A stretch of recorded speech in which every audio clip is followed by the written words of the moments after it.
আসসালামু আলাইকুম, সবাই কেমন আছেন? আশা করি সবাই ভালো আছেন। তো আপনারা দেখতেই পাচ্ছেন আমি একটা রেস্টুরেন্টে আসছি আমাদের বাচ্চাদের নিয়ে। তো রেস্টুরেন্টটা ছিল আমাদের মুন্সিগঞ্জে সুপার মার্কেট। তো রেস্টুরেন্টের নামটা আমি পরেই আপনাদেরকে দেখাচ্ছি।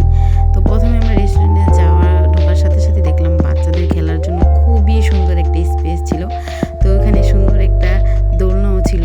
তো আমিও দোলনাতে বসে কিছুক্ষণ আরাম পাই। অনেক সুন্দর ছিল দোলনাটা, আর অনেক আরামদায়ক ছিল।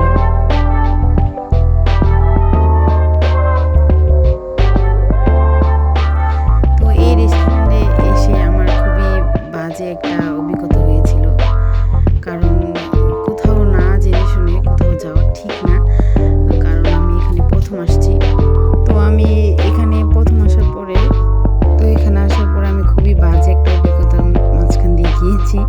তো খাবার নিয়ে তো প্লেসটা খুবই সুন্দর ছিল, এটাতে কোনো সন্দেহ নেই।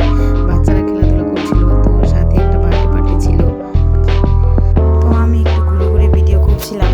তো আমাদের খাবার অর্ডার দিয়েছিলাম, তো খাবার এসে গেছে। আমার মেয়ের জন্য দিয়েছিলাম বার্গার, আর আমাদের জন্য দিয়েছিলাম ফ্রাইড রাইস। তো দেখেন কি অবস্থা, খাবার খুবই বাজে ছিল, মানে একদমই মুখে তোলা